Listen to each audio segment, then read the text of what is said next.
Okay, we got word that Senator Marshall is going to join us, so we're waiting to connect with him. And while we're doing that, I didn't get a chance to.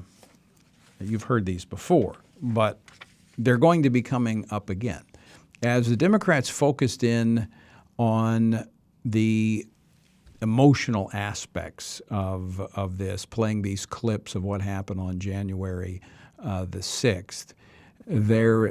Well, I tell you, here we have Senator Marshall now. So I'll hold that, and I'll go to Senator Roger Marshall of Kansas. Senator, thanks so much for joining us. Yeah, glad to be with you all. A busy day here, but always good to be on the phone with you guys.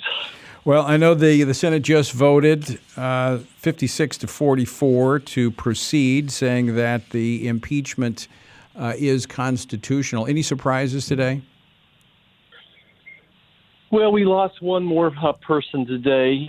Bill Cassidy voted with the Democrats, and so that was a little bit of a surprise to me. But certainly, nothing I heard today changed my mind. I still believe that it's unconstitutional to impeach a person who's no longer in office. And even bigger picture than that, though, Tony, is just this is taking our eye off the ball. We should be working on vaccinations for people, working on getting the economy going again, and all this is doing is raising the temperature. So it's a frustrating day for me.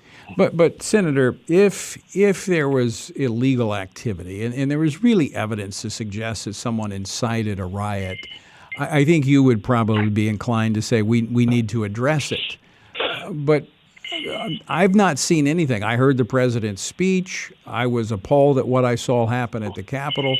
But just like the comments that Maxine Waters and Chuck Schumer himself said about the Supreme Court, speech does not necessarily lead to the behavior that we saw on January the 6th. Yeah, you're right. Certainly we condemn the violence.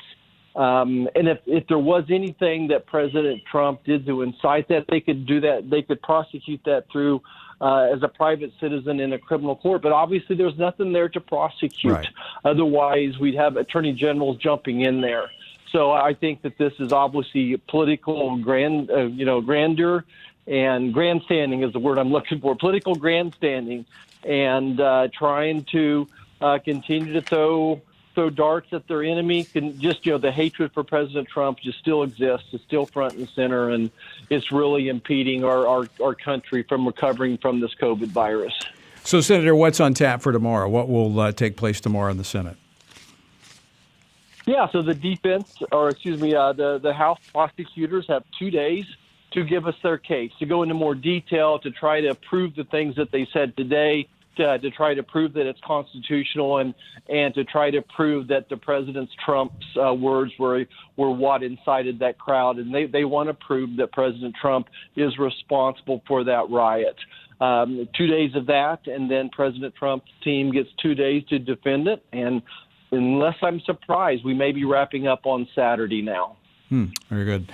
Well, we'll be tracking that very closely. Before I lose you, before you have to go, you introduced a bill on Friday with Senator Mike Lee of Utah trying to protect women's sports. Tell our listeners about it and how they can help. Well, I'm very concerned about this transgender movement going across our country, and I wish no ill will towards people of transgender, but I do not want boys that are genotypically males, have a Y chromosome, to be competing against girls in sports at any level, middle school, high school, college. So our legislation would jeopardize the Title IX funding if schools allow genotypical males, people with a Y chromosome, competing in girls' sports. We cannot infringe upon the girls' rights as well. And I don't know about you, Tony, but I have one daughter and coach lots of young ladies. High school sports, the opportunity to get scholarships in college, all this would be jeopardized. Mm-hmm. And the girls have rights too. The transgenders have rights, but so do the girls. And our legislation would affect that funding.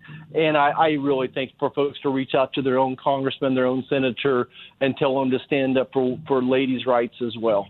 Yeah, I think it's just basic common sense. And I find it very interesting, Senator Marshall, that 95% of this when you talk about transgender in sports, it's men competing in women's sports. It's not women wanting to move into men's sports because men have an advantage when they go into women's sports. Yeah. Right. We just want a level playing field. We want what's fair. And I just don't think many Americans think it's right for boys to compete against girls, even if they're transgender.